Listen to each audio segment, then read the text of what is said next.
Folks, all of you know that Legacy Precious Metals is a great sponsor of the Doug Collins podcast, and I can't tell you right now a more important time to know Legacy Precious Metals. They're right now, your investment portfolio, if you look at the stock market right now, you look at the inflation that's going on, you look at the uncertainty out there, I'm going to tell you, the investments that you're making need to have gold and silver to be a part of it. You need the precious metals. Navigators are people who have been there, they know what to look out for, and they know how to come back and navigate you through the streams of your financial situation, whether it's for your retirement or whether it's just in your long-term investment strategies. Legacy Precious Metals folks are people who listen. They listen to you, they listen to your needs, and they help you navigate this uncertain financial times. When you're seeing the fluctuations back and forth, people will actually need to find a place where they have a portfolio that is balanced. Having gold and silver in that portfolio is something that you can have as part of yours. Just go find them at legacypminvestments.com. Do you want to listen to a podcast? By who? Georgia GOP Congressman Doug Collins. How is it?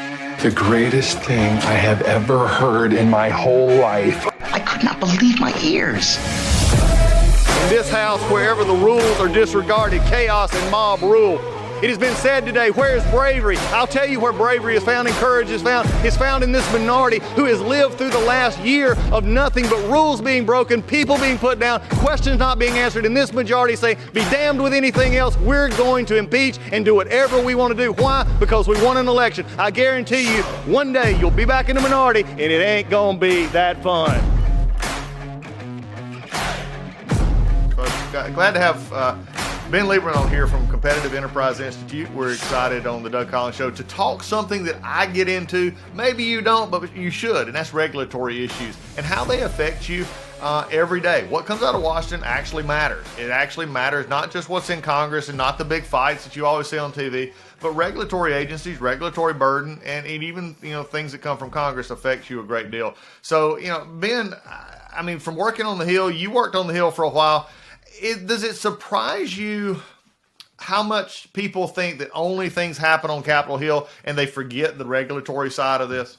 Oh, absolutely. People just don't really know what's going on. And what's particularly worrisome, and I felt this way during the Obama years, and I feel this way again during the Biden years, there's just so much going on. It's impossible for people to know everything bad that's coming out of Washington. And so some pretty troublesome stuff is slipping through and not getting a lot of attention, which is why I wrote the op-ed on a bad regulation for every room in the House. Homeowners have no idea what's coming their way. Well, it is. One of the things that was unique there's a lot of things of agency, work, and we talk about, I always hear this a lot, being from you writing and also being on the Hill. We hear this term loosely called the deep state, and it has nefarious meanings for everybody.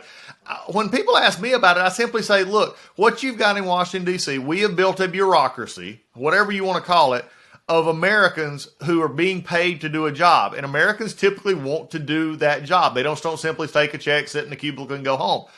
The problem is they're circumventing what most people know as the way laws, regulations, everything comes to be. And so at agencies from energy to education to, transportation, they're making the extra, if you would, that affect people's lives. Do you think people, here's a curious question. Do you think people, if they understood how big the federal government is, that it would scare them more? I don't know if it's just the size, but it's also just how comprehensive the ability of the deep state to affect so many aspects of our lives is. And I can tell you, I'm a local yokel. I grew up in the Washington, D.C. metropolitan area. So, I wonder, there's probably people in Detroit who hate cars. There's probably people in Hollywood who hates the movie. Well, I'm a local yokel Washington area person who hates big government. And, maybe I'm a traitor, maybe I can say the deep state put me through college, but there's actually a few of us here because, this whole idea that inside the Beltway, there's greater compassion and greater wisdom to run everybody's lives. I know that's silly because I've seen it for half a century and how silly it is. Oh, Ben, we're going to have fun with this podcast today, folks. You get ready for this one. So Ben, I'm going to just take it. You've opened the door here a little bit, and we'll get to regulatory. So you're a native D.C.-ite then, huh? Yes, I am. And, when I saw my dad going to work every morning, I guess, according to the left, my dad was using his perfect knowledge to selflessly help the American people, like everybody else in the government. And I knew in my case, well, my dad was a very smart guy, but in terms of knowing everything, absolutely not. And he certainly didn't know better than other people how other people should live their lives. And in terms of selflessly helping the American people, my dad, when he was a GS-13, that's the government rating, his big emphasis was, what do I need to do to make 14? And when he was a GS-14 is what I need to do to make 15. And by that time is what do I need to do to have a smooth glide path to retirement? Now, if every federal employee was as good as my dad, things wouldn't be nearly so bad. But I saw from the inside that we really ought to have limited government. The Constitution is right. We ought to have a government that just focuses on a few things and does them well, rather than have regulators, pervading every aspect of our lives. Well, and you've hit something that's really interesting, because I was up in and I'm going to show my age a little bit too. I was in college in the 80s. I did an internship on the Hill, worked up there. And this was back in the really dark times of D.C. as a city. Is very murder. There's a lot of issues going on. And then, of course, it went back, in Congress and everything else. But I'll tell you, over the last 20 years in Washington, D.C., in the district itself, the bird, if there was a national bird or a state bird, it would be the equipment crane building buildings in D.C. to house all these people we're talking about. Well, I know that house shopping in this area. It's amazing how little $1 million can get you in the Washington, D.C. area in some of the better neighborhoods. There's obviously a whole lot of people making a lot of money in this town, and not doing what you and I did, but doing some of the other things that really rake in the big bucks, playing the game, as we all know. I had a friend who I know on the Hill, as you said, location, sort of everything, but they purchased a home. It is less than, I'm going to be generous here and say 800 square feet. It's probably less than that. And it was a lot of money, for that purchase. Like, it's amazing what you can get, again, in location. But yeah, there's a lot of people making a good living in DC as we go forward. Digging into this, and you said something that's interesting.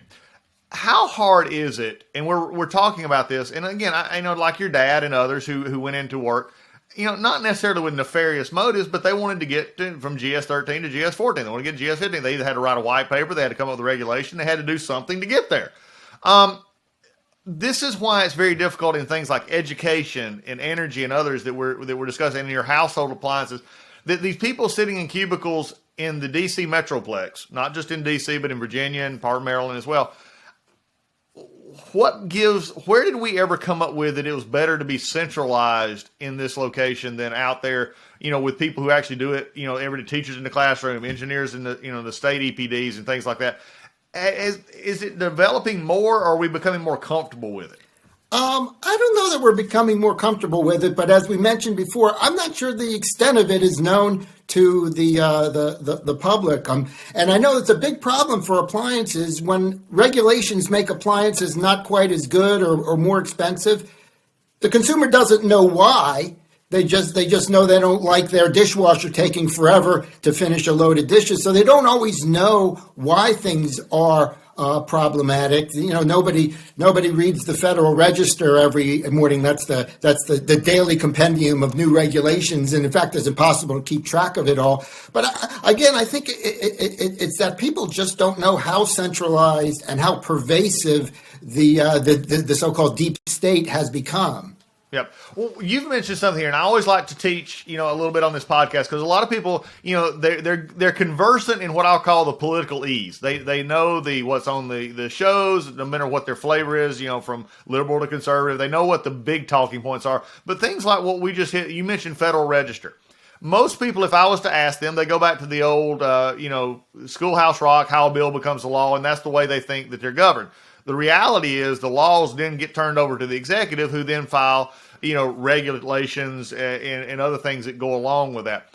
Tell people about that, because back in the Obama administration, these became phone, for those of us who still remember what a phone book is, they became phone book sized in these Federal Register. Talk about the Federal Register for a second that people may not know about. Well, it starts out with laws, so I'm just a bill, I'm only a bill. That's correct. But a lot of these bills say now the agency, you fill in the details. And the big problem is some of these statutes that really just hand over way too much authority. And particularly, one of the things that I really don't like about these appliance regulations that we'll get into is that what the statutory language, what Congress agreed to, and this was decades ago, is that not only was the Department of Energy going to set regulations, but it had to consider tightening them every 6 years. Well, it's always in the agency's interest to never declare a problem solved. I mean, if the problem's solved, then you can lay everybody off at the agency. And so if you're saying to the agency, we want you to revisit the current standards and consider tightening them every 6 years, they're damn well going to do it. And in fact, for some of these regulations, we're on to the fourth or fifth or sixth round of successively tighter standards with no end in sight. And so maybe for a lot of these regulations, you could say round one wasn't that bad. And maybe if Congress said to the agency, you can set one set of standards, but no more, maybe things wouldn't be so bad. But it's these wholesale handovers by Congress of authority to the regulatory agencies. Essentially, what you end up with is that it's the regulators who write the law because they have such a wide open agenda that they can play around with, and they just want to continue doing that forever. Thank you. You just hit the problem. Regulators who then make the law. And I think this is the important part to look at here. One of the things is, and I brought this up a lot of times for people who are trying to maybe grasp their mind around what we're talking about here. Nancy Pelosi made this famous statement back in 2010. She said, we have to pass it before we know what's in it. And I was talking about Obamacare. I have made the argument many times. She could have read the bill out loud from the speaker's podium, all 1,000+ pages of it, and you still would not know what's in it because of these phrases. And you just hit on it. The Department of Health and Human Services will define X. The Department of Human Health and Services will promulgate these regulations. In other words, Congress made a law, but then basically outsourced every bit of the guts of the law that actually would affect us to the agencies of unelected, appointed many times, or career bureaucrats to make things in the dark many ways to have that. So the statement is you can know what's in a bill, but if Congress keeps punting the power, then we've got a problem. Oh, absolutely. And there's been a few bills out there with ideas to get Congress back in control. No regulations until they're specifically approved by Congress. So, even if Congress years ago gave the agency the regulatory authority, if the rule is of a certain size, Congress has to once again approve the rule. There's all kinds of things that we could do. There's some good ideas out there that are obviously not going to happen under this administration.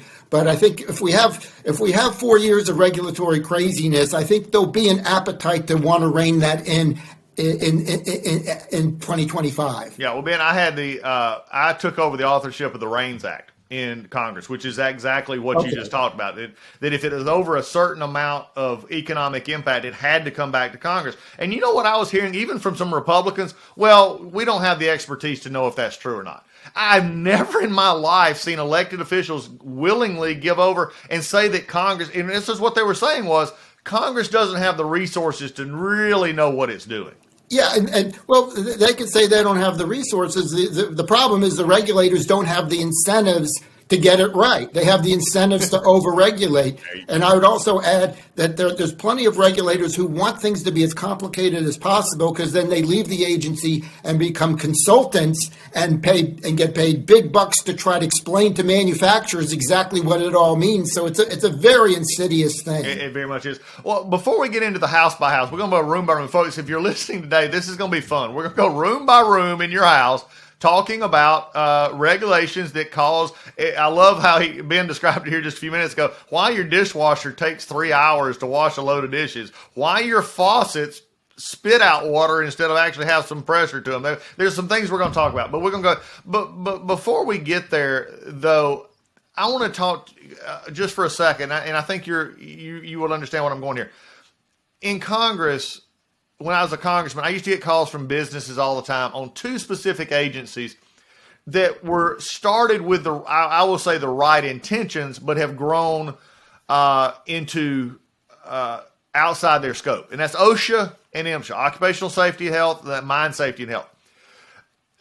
One of the things is no one would argue that there's if you have an OSHA, this occupational safety to keep people safe in businesses, that, okay, fine, if that's what you're wanting to do, but they should be a helping agency, not a punitive agency. And what has happened over the years is instead of saying, here's the best work prospect for your business to keep your employees safe, because I don't know of any business owner who wakes up every day and says, hey, I want to go into my plant today and kill people. They don't do that, okay?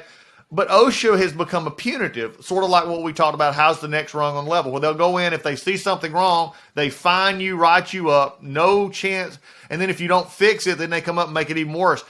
Is it possible, Ben, that we can get back to where some of these agencies, especially the ones that have the punitive power, to where they can get back to helping businesses instead of being viewed as a shakedown many times to the businesses?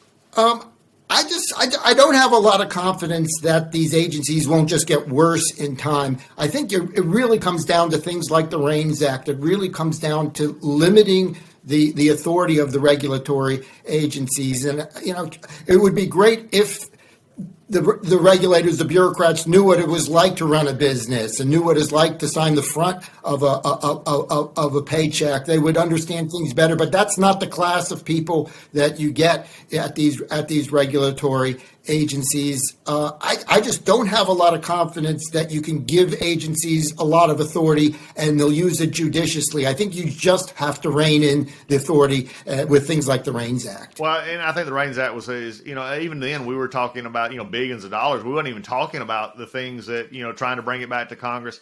But it also showed the REINS Act, and I'm glad we brought this up. The REINS Act actually showed also the very lethargic nature, or actually inactive nature, of Congress at this point to actually deal with the minutia of government. And I think this is why it's easy for us in Congress, and I was there, I saw it happen, to pass big spending bills, to pass continuing resolutions, because we don't deal anymore in the minutia of government. We don't actually have hearings on the scope and size of these agencies. In fact, many of them are supposed to be renewed or are authorized again, if you would, and we just don't even have. They just keep going on and on in perpetuity. I think podcasts like this, your writings, others, are hopefully going to raise the awareness to say that, look, if we're going to rein in, so to speak, using the analogy as we go forward here, these agencies, Congress has got to get back to doing more than one bill a week or more than one hearing a week on the hot flavor topic that's going on in the media. There are real things out there that affect real people's lives, and they feel helpless to do anything about it, and Congress has sort of fed that. Yeah, and another thing I would mention is federalism. The federal government's trying to do too much. Some of what we talk about, you mentioned OSHA, that can best be handled at the state level. Some other issues can actually be handled at the county level. But so much is being done by Congress, it's impossible, as you know, for a Congress member to be an expert on every last subject that Congress concerns itself with these days. But if we saw less topics being handled at the federal government, the ones the Constitution actually gives the federal government, and more pushed down to the levels of government closer to where things are going on, I think that helps a lot too. There's two areas that I see that just completely, and one is in EPA, Environmental Protection Agency, and the other one is in education. Again, both.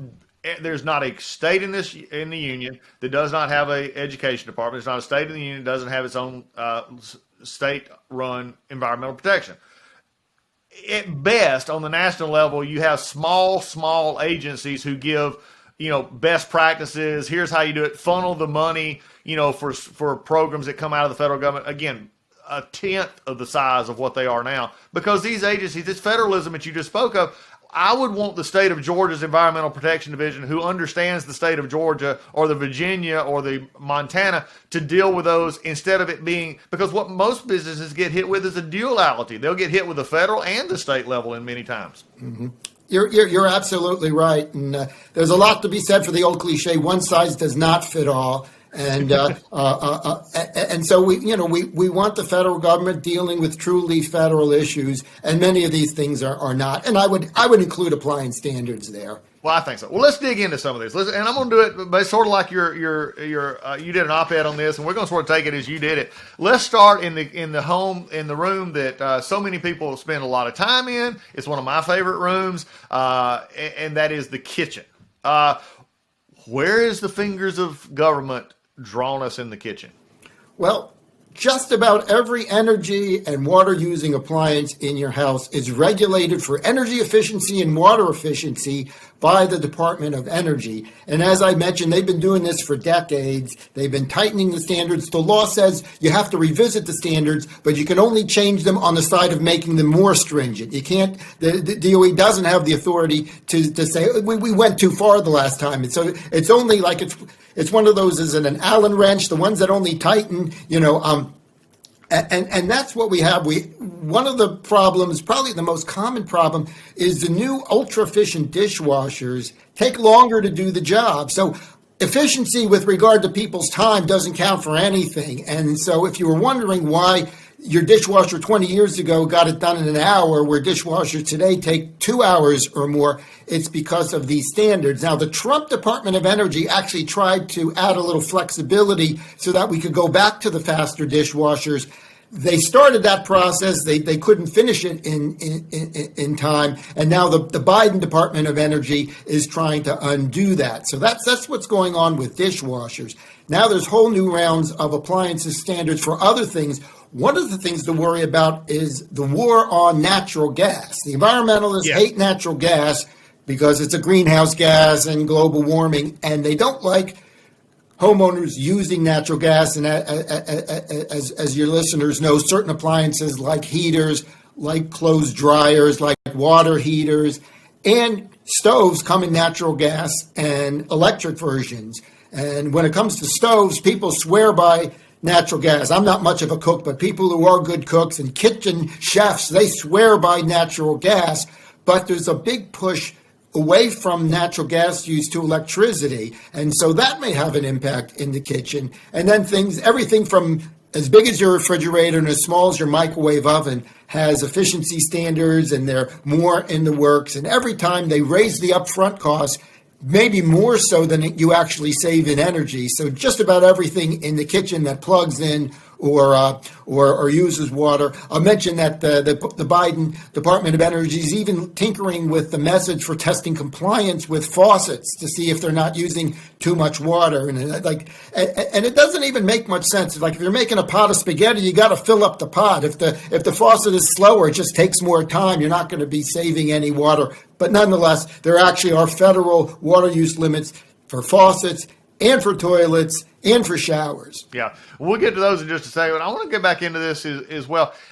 Is there not a hypocrisy that just is put on hold, especially when you deal with like the natural gas? Because, I mean, I like to cook. I'm not as good as my wife. My wife loves to cook, and she's very good at it. In our last home, we made the switch to gas, and I won't go back as far as cooking. It's immediate. You get the heat. It's just, for me, it's just, I just enjoy cooking with it. And now you're having this, as you talked about, this move toward let's go back to all electric, while at the same point in time realizing that most of the electric, because they're so against nuclear, they're so against these other, that you have gas powered energy plants, you have coal fired energy plants, you have these others. The wind, solar, and all cannot make up the difference. Do they ever stop to think about the hypocrisy in those kind of statements? People tell me, the environmentalists won't do that because it would be hypocritical. Well, they're half right. A lot of things the environmentalists do are hypocritical, but they do it all the time. Claiming that climate change is a big problem, but then not turning around and supporting nuclear, which is emissions free, is one example of that. And here you're talking about a real double whammy. You have people pushing towards more electricity use, that if we're going to be using less natural gas in our home, we're going to need more electricity. They're doing the same thing for cars as well. As you know, the Biden administration is trying to push everybody away from gasoline, diesel-powered cars to electric cars. So you're creating greater demand for electricity. At the same time, you're closing off the best options for producing electricity, coal, nuclear, even natural gas, as we mentioned. They don't want it to be used to generate electricity either. So you're putting a bigger strain on the electricity system, demanding more electricity from that system. At the same time, you're putting a lot of constraints on that system. So it absolutely is hypocrisy, and something's got to give. Well, I mean, again, I live in North Georgia. I mean, we get our 1 to 2 inches of snow a year, and I did not think there was another place that reacted as badly to the threat of snow until I started working in Washington, D.C. And I mean, I now find out that there's a place in the world that actually reacts as badly to snow, or threat of snow, not real snow, but threat of snow is North Georgia. But, if you start continuing this push down, and what you just brought up was something important, the grid is something we talk about from a national security interest. We talk about it from a lifestyle interest as well. If you're pushing more and more toward electric, and you have, weather conditions, you have power outages, you're leaving these kitchens and many times heating and cooling to people are just stuck. They don't have anything. Whereas at least, if you have a gas stove, you can at least cook something or heat up some water. Again, it is amazing to me how they're seemingly running you down a alley in which there's only one way out. We're putting all our eggs in one basket while we're making that basket riskier and less reliable. So you're absolutely right. And again, one thing the environmentalists don't do a very good job of, and their allies in Congress, is thinking things through. And when you think this through, you see a lot of problems. Again, demanding more of our grid at the same time that you're taking the best and most reliable and most affordable sources of electricity away from the grid. Something's got to give, as I mentioned. Well, and we're going to jump around, not necessarily to the kitchen, but we're going to hit the basement. We talked about gas and the use in furnaces, water heaters, also those kind of things. Another area that is, and I have a son who's works in planning and doing HVAC and other things like that. I don't think people realize. I mean, if you're pushing toward heat pumps, you're pushing toward this, even electric, the coolants and the other things that are involved in that, how expensive they have become. And my son looked at a unit. He was looking to buy a house the other day, and he looked at the HVAC system, and he said, somebody said it was new. He said, this isn't new. He said 3 years ago they banned this refrigerant. And he said, now to fix it, it's going, to reset, figure the system cost exponentially more. Again, it seems like they do it incrementally so that people don't notice. But this area right here with refrigerant, coolant, and things like that is another area, not of Congress, but of regulatory, correct? Well, Congress gave the regulatory authority to EPA, so there's plenty of blame to go around in Washington, as you know. I blame Congress for. I'd say there's almost a war on air conditioning. It might be death by 1,000 cuts, but there's some serious things going on here. For whatever reason, and I mentioned in my op-ed, the regulators they work in very nicely, well air-conditioned buildings. I've been in them, and the halls of Congress are all nicely air-conditioned. But that doesn't stop Washington from messing with everybody else's air conditioner. And one of the things that's going on is they decided that the refrigerant used in most home air conditioners, that's a chemical that we have to start restricting, and the price for that has gone up. So if your air conditioner leaks refrigerant, which is a common occurrence, as your son will probably tell you, getting replacement refrigerant is going to cost a lot more. In addition, these efficiency standards are also hitting air conditioning systems as well. So, sometimes $1 billion regulation from one agency, $1 billion regulation from another agency, the cost may be more than $2 billion because each regulation makes it harder to comply with the others, and it becomes a really, really complicated, difficult thing for manufacturers to meet them. And I have to say, I don't always side with the manufacturers on these, because sometimes they support these regulations because they think it kind of skews the market towards the more expensive model. So unfortunately, the manufacturers are not always on the same side as the consumer. I understand. Well, let's take this out a little bit further, because I think it's something it's necessary, because you talked about the progression of each year or every 6 year cycle, everyone has to get a little more stringent. Okay. There are certain things, and I've been a part of this, dealing in water quality, air quality, we talk about emissions testing, these kind of things, to where they're really right now, and I'll use one, phosphates in water. Okay, this is again your water supply in your local area. Governments have to deal with this. They have to test their what they put back into the water flow. There, especially on some of these chemicals, phosphates, other things that they're looking for, there is the number now that they have to meet, put out by EPA or put out by others in regulatory world, are at levels that cannot be measured realistically. But yet they continue to use these standards that can't be measured realistically, and then turning around and fining governments to not, because they can't measure what they've been given as a falsehood. How can we bring that to light and fix this? Because you can't just continue to make something either monitoring less, more efficient, and it still actually work. Well, yeah, unfortunately, there's a lot of examples like that. Another one is air pollution limits. There's a small amount of natural pollutants in the air, and some of the air pollutant limits from EPA are very close to, if not where you would get natural pollution. Like you have the Smoky Mountains. That smoke has been there for centuries. That's a normal amount of haze, and we're getting down to these levels where you're at background levels, or you're at levels that, even with the most sensitive instruments, are statistically indistinguishable from zero. And again, it's things like the RAINS Act. It's things like not letting agencies just to continue to tighten the screws, which, as we've seen, they'll do, even though it doesn't make sense. Yeah, and that is true. So, I mean, we deal with industries, and I'm not going to use, silicate is one of the biggest issues you have in brick. You have it in granite. You have it in all these. And there's been a regulatory push to monitor it down to basically levels that are less than the background in the air currently. But yet they're forcing industries to monitor, protect, aspirate, with respirators and everything else to areas that are actually below what is in many times ambient air. This is the kind of things, and I'm going to put this in perspective, and you can elaborate on it if you like.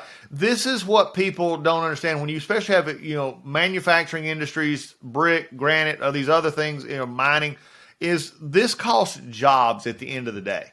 This is an issue that, if you talk about supply chain issues, well, if you don't have the workers because you can't afford, because you're having to put in everything else, this affects our economy. Not just in the fact you're having to deal with it, but in the fact that businesses either can't stay open or they have to spend money other places besides the workers to do it. Oh, absolutely. And I got to say, I'm a free trader for the most part. I believe in global trade. But when we're hampering domestic production, when we're disadvantaging domestic production, and meanwhile, producers in China or other countries have very little or any environmental restrictions, that's an unfair advantage, and that's something that we really need to be concerned about. You're right. These regulations chase away jobs. You hear a lot about offshoring of jobs. Well, let's talk about regulatory offshoring of jobs. Well, and one of the things that, you look at, and I go back to a time in the Obama administration when they signed the quote, the big ballyhooed agreement with China on emissions, on global warming. They were big discussion. And basically it was front loaded for the Americans. For us, we had to meet certain criteria, close certain plants. But yet China worked into the deal that they would, and it was touted as this great achievement, that by 2030 they would roll back or stop production of their coal-fired energy plants. The funny part about it is 2030 was that was the end of their next round of their planning and building. So basically they're going to build everything they want to build up till 2030. And we call that a victory while we were actually taking jobs and energy off the market. This is the part that, to me, at some point has to be exposed. People have to understand this is not all about the show. It's about the actual effect on the economy and people's lives.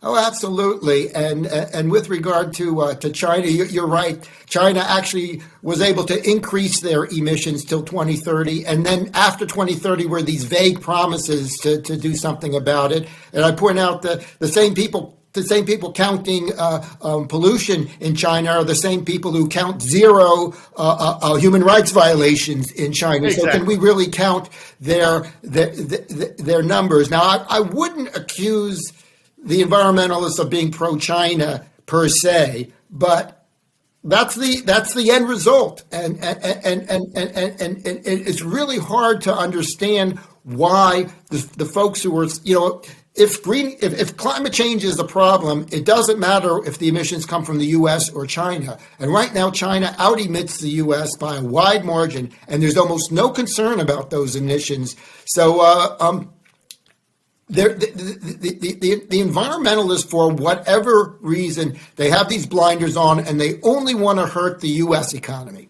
Exactly. And I mean, we're not even, and we hadn't even got into India. We hadn't even got into some of the other growing industrial sides that are just, basically ignored in this. All right, let's come back to our house. And one of the things that we talked about the conditions in our dishwasher. I'll share a personal example. We bought a new dishwasher about a year, I guess maybe 6 months to a year ago. Very quiet, very nice. We replaced one. I went down the other day and I kept having to open it up because I thought it was broken. It was like 2.5 hours later was still, rolling. So we're getting this efficiency standard maybe is for something else besides actual people efficiency. But the place that bothers me the most, and the Trump administration, Donald Trump in particular, talked about two things that seem to really get under regulatory skin and especially environmental skin. Number one was the light bulb. The incandescent light bulb or the move toward light bulbs. The other one was the water coming out of the shower and the shower head. The toilets are there as well, the low flow toilets, we get that. Talk to the people about why, you have your shower heads that don't come out as well. And also, frankly, you have, these issues, how this came about and why they were such on the light bulbs and everything else, how this affects everyday living. Well, one of the things that's really a big problem is when Congress does a really big bill, as you mentioned with Nancy Pelosi, you don't know what's in there. And in a huge 1992 energy bill, there were these water efficiency standards for toilets and showers and faucets. I think a lot of Republicans just signed on. They didn't know what was in there. Maybe they liked some of the other things. Maybe people liked it. It brought a few dollars back to their state, whatever it was. And then it took effect. And then suddenly we have the low flush toilets were a big problem for a while. There's also this requirement that showers only use a certain amount of water. The only saving grace there is you can actually kind of tinker around with the shower head so more water comes out, but it's kind of silly that that the standards are there in the first place. And one of the things the Trump administration did is there was one way to get around the standard, and that you could have those showers. You ever seen showers with more than one shower head? The way the law was originally written, it was water use per shower head. So you could have 2 shower heads if you wanted more water. And to me, if somebody wants more water and they're willing to pay their water bills, that's their business. But the Trump administration allowed that limited opportunity for heavier flow showers, these multiple shower heads. But then the Biden administration has come in and said, no, you can't have multiple shower heads. That no matter how many shower heads, they have to add up to the limit. And so the only good news is you can tinker with the shower heads to get more water to come out, but you can't get these multi-shower heads that give you a really big big flow. But again, why should the government even be in this business? I mean, that's the part. I mean, because if I have a slower outputting shower head, it's going to take me longer. I mean, I'm a big guy. I mean, it's going to take me longer, pretty much to do what I want to rinse off, do those kind of things. If I can get in and get out, I'm also a military guy. I know how to take a 2-minute shower. I mean, but I got to have enough water to get its stuff on and off as we go here. Look, what else in the house? I know the garage. We talked about that. We talked about air conditioning. We talked about the garage. What are some other things around the house that we've not spoke of where people can, whether they realize it or not, can point to the government's interference or government regulation are causing them to have to spend more money? Well, I think we've covered a number of them, and you mentioned the car right now. There's a bunch of carrots and sticks to try to push everybody towards electric vehicles, and there's new standards coming out from EPA that are especially going to be hard on larger gasoline and diesel powered vehicles, pickup trucks and SUVs especially. So you got that going on. I mentioned the light bulb. There's been a real attempt to target the incandescent light bulb, and originally the substitute was going to be these compact fluorescent bulbs, which nobody liked, and in fact are disappearing from the market. Now these LED bulbs have come along, and they're good, but I still think that they do cost more. They do have certain disadvantages. They're not as good for dimming. And when you think about it, every light fixture around your house has a different purpose, a different pattern of use. So why not let the widest availability, the widest variety of light bulbs be available? There's nothing wrong with keeping light bulbs, the incandescent light bulbs, on the market. Yes, they use more energy than the incandescents, but they work better for certain purposes. And again, this ought to be the consumer's choice, and I think it kind of rubs a lot of folks the wrong way when they hear that the light bulb, the incandescent light bulb, is being targeted. Americans don't like being told what they can and cannot have, and that's really, I think, at the core of how we're going to fight back against these appliance regulations. Well, and I'm glad you used that right term, fight back. I'm going to take up, before we get to some solutions, how we look at this, long term. I want to hit something. This sort of came up a great deal in this conversation. We've addressed it a little bit, but I want to go back to it here for just a minute for people to understand this. If you're out there and you're pushing, and it is interesting, you're pushing everything toward electrical, you're putting everything toward batteries, the electric car, the batteries, and one of the worst things that can actually happen, is manufacturing of these batteries. That's the whole issue. Ben, do you see something here? I'm getting more and more concerned. What is this end game with electrical, knowing that our grids in many areas are not capable of handling a great deal more surge, knowing that the more you restrict natural gas and the more you restrict coal-fired plants, the less output energy you're going to have. By not having nuclear, you're laying it off the option, which, even some of the most, quote, environmental conscious countries in the world, Europe and others, are heavily reliant on nuclear energy. I'm concerned about it in the sense of, if we're moving this, more and more away, are we headed toward a disaster? Because I don't hear anybody talking about, how do we make more energy, except in areas like solar and wind and other things that are just not going to be able to keep up with this demand. I don't know if people are taking enough of a look at the end game here, where this all leads to, because it's very scary, and it's not hypothetical anymore. We're already seeing some of these problems in Europe. Energy costs this winter in Europe have gone through the roof, and let's give the Europeans credit. They did us a favor by moving a little faster than the U.S. So we're seeing the results, and the results are low-income folks throughout Europe are really struggling to keep the heat on this winter. Countries have moved away from coal-fired generation, moved away from nuclear, not every European country.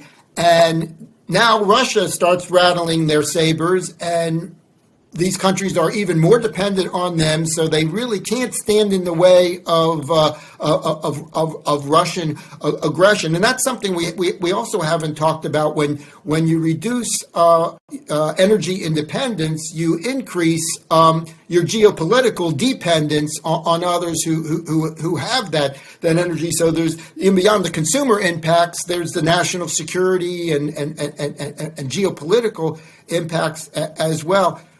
Europeans really struggling to keep the lights on and keep the heat on. Russia, who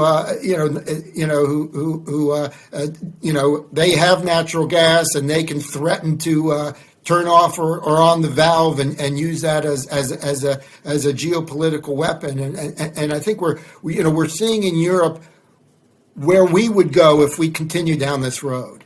Yeah, and I'm glad you brought that up, Ben, because that is a real issue. One of the things that, I remember when I first went to Congress, and when I first was there I was sworn in 2013. It was the last 4 years of it was the second term of the Obama administration, moving into then I was there through the Trump administration. The interesting part is I remember back in 2013, 2014, we talked about growth in the American economy. that we knew we had the best ideas, the best products. We knew I had the best workers. One of the bigger areas that we were lacking is the cost side of it, and energy was one of the largest costs in that. And if we became energy independent instead of energy dependent, that makes a big difference. We saw that actually play out during the Trump administration, where we actually did see that. We saw manufacturing coming back. We saw a lot. Now we seem to be, as you said, Europe showing this way, but it's also empowering those who have the energy to control the game. Did it bother you? And again, in this regulatory sphere, but energy is the big component here. Did it bother you that when you started hearing the reverse, when the Biden administration started basically begging OPEC to help us out when we were sort of cutting back on our own? You didn't know whether to laugh or to cry. It was that it was that crazy. And I remind people, the Biden administration on Inauguration Day killed the Keystone XL pipeline, and presidents send a strong message by what they do on day one. And his message for domestic energy, or I should say North American energy, is don't even bother with natural gas or coal or petroleum, because you'll have an enemy in the White House that will stop you every step of the way. And they did other things. They tried to stop oil and gas leasing on federal lands, but they lost in court on that. But now they're dragging their feet on the leasing. And so, yes, they're saying no to American energy, and then they're turning around when prices get high. They're scapegoating big oil but they're also strangely enough, that they see more okay with OPEC oil and Russian natural gas than they are with American oil and natural gas. It makes no sense, but that's the situation we're in right now. One of the things I would say that the Biden administration, they want high gasoline prices, but they don't want anybody to blame them for high gasoline prices, and so that's part of the craziness. They want to do these things, but they don't want the political fingerprints for having done them. Well, and I think, that's one of the things that is just, again, amazing to me. Again, it's this duplicity or hypocrisy, however you want to put it, when we deal with regulatory burdens that burden the American people. We're not even going to get into inflation and the other, the causes there. Let's switch gears here in the last, little bit here. I was amazed, even as someone coming into Congress, at how much power. You always hear about it, but you don't really grasp it until you get there and you sort of start saying the bureaucratic power of the executive. I believe, and I've said this before, Ben, I believe that our democracy, for whatever people want to call the problem, I think the biggest problem we have in democracy in our constitutional republic right now is that Congress has abdicated a great deal of its authority to the executive branch. In other words, the executive has become sort of the lump in the wheel. Instead of it being, the three branches, you have Congress, which is important, you have the judicial, which is important, but the executive is taking on a great deal of what most people know are outside of their role. How can we get not only the American public, but members of Congress to understand the real fact that they're not in control unless they start having oversight and better input into some of these regulatory burdens? Well, I think you hit the nail on the head. And one thing that Republicans need to think about doing is not just winning back the House and the Senate, but what they want to do once they've done so. And I think that's where we really need to see this focus on some of these, kitchen table, or I should say kitchen dishwasher type issues. I think one of the reasons why I've looked at appliances is because it's indicative of what's wrong with the regulatory state, but it's an example where every consumer can relate. And so many regulations that's not the case. So we need to really focus on these ones that directly and adversely impact consumers, to get the public focused on this and to get them to understand, because let's face it, there are people in denial that there is a deep state on both sides of the aisle, and I think some of the craziness with 3-hour dishwashers and so it's not just important to fix the dishwasher regulations, but I think it's a good way to educate the public and educate members of Congress that there's some real problems with a regulatory state that's gone too far and a real need for something, if not the REINS Act, something else where Congress once again takes responsibility for what comes out of Washington, be it legislation or regulation. I think you're exactly right, because at the end of the day, Congress can never sidestep its responsibility that it is the fact that it is the branch in which the government is funded. It is the branch in which you start the budget process, you end the budget process. The president either agrees or disagrees, but at the end of the day, the executive branch has to live with whatever Congress has appropriated from the financial till. And if you're cutting that back, then you're able to see this. And again, I think it's a bigger problem because at the end of the day, you got members who look at it and say, well, our appropriated spending is less than 6 cents on a dollar, and it's just it's not worth our time, and it's easier just to go out and talk about bigger issues. I think the problem's going to come in the future. It is this dependence on government and lack of oversight of these regulatory issues that you and I have been talking about that are going to be the things that end up causing the biggest concern in our economy and our growth that would lead to us to be weakened in the future. Oh, I think you're absolutely right. What we're talking about here is just one example or set of examples of a much larger issue with the size and scope of government, the lack of accountability, and the devolution of authority to unelected and unaccountable bureaucrats. We can only hope, and I think Trump recognized this probably more than any other president since Reagan. He recognizes there was a problem with the size and scope of Washington, and we need to see more of that, not just from any one politician, but from a number of them. Yeah, it's got to be from the executive and the Congress. They both have to see the same problem. And I think, for me, I think Donald Trump saw it because he actually lived it. In a sense, Reagan saw it from a different perspective, growing through, his time in corporate world and movies. But Donald Trump, again, without, talking about anything else, from where he came from, the building industry, I mean, we hadn't even got into that, that kind of regulatory burden that you find on buildings and inspections and everything else. He saw it, firsthand. Yeah, with all his hotels and property ownings, he probably owned 10,000 showers and who knows how many air conditioners. So he liked to have fun with this issue, but he probably knew more about this than any other White House occupant.